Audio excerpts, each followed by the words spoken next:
রাজারহাট মোবারকপুরের খুনের ঘটনায় এখনো পর্যন্ত রাজারহাট থানার পুলিশ কাউকে গ্রেফতার করতে পারেনি। অভিযুক্তকে গ্রেফতারের দাবিতে পুলিশের ভূমিকা নিয়ে আজ রাজারহাট থানা ঘেরাও করেন স্থানীয় বাসিন্দারা। এমনকি রাজারহাট নিউ টাউনের বিধায়ক তাপস চট্টোপাধ্যায়কে সামনে পেয়ে তাকে ঘিরে বিক্ষোভ দেখাতে থাকেন বিক্ষোভকারীরা।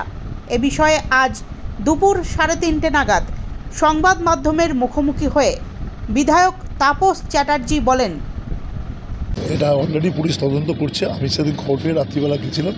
আমাদের যা করণীয় কর্তব্য সেটা আমরা করেছি, পুলিশকে তদন্ত করেছি। এমনকি মানে আমাদের গ্রামবাসীরা আমার সিকিউরিটি যদি পুলিশে তাকে কিছু কথা বলেছিল সেটা আমি পুলিশকে বলেছি, সেটা তদন্তের সাথে আপনাদের বলবো না। আমাকে যা ইনফরমেশান ছিল দেখা যাচ্ছে পুলিশ তদন্ত করছে, তখন ঠিকমতো করে এগোবে। কালকে সবে রাত্রিবেলা মানে আপনার জনস্থাপন হয়েছে কালকে গেছে, পুলিশ তার তদন্ত করছে। আমি আশাবাদী যে খুব শীঘ্রই মানে একদম দোষী ব্যক্তি ডিটেক্টেড হবে, তার প্রয়োজনীয় ব্যবস্থা নেবে। কারণ ছেলেটির সম্বন্ধে গ্রামবাসী সবারই একমত যে খুবই ভালো ছেলে, সে কারোর সঙ্গে তবু গ্রামবাসীদের অনুরোধ করা হয়েছে, আপনারা যেহেতু থাকেন আপনাদের কাছে যদি কোনো তথ্য থাকে গোপনে কারোকে বলার দরকার নেই, গোপনে আপনি পুলিশকে বলুন, আপনার যেটা বিশ্বাস আছে তাকে বলুন, পুলিশ তার বিচার করছে। আজকে বুঝুন এই তদন্তের বিষয় হচ্ছে সিপি সাহেব নিজে আসছেন, এছাড়া ডিটেকটিভ ডিপার্টমেন্ট বিষয়টাকে নিয়ে স্পেশালি দেখছেন কতগুলো ওখানে আছে।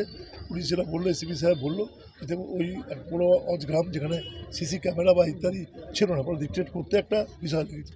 মার্ডার এই বিষয়ে কোনো সন্দেহ নেই, টাইমও পেয়েছে, পোস্টমর্টমও কালকে হয়েছে, পোস্টমর্টম রিপোর্টও পুলিশ তুলছে।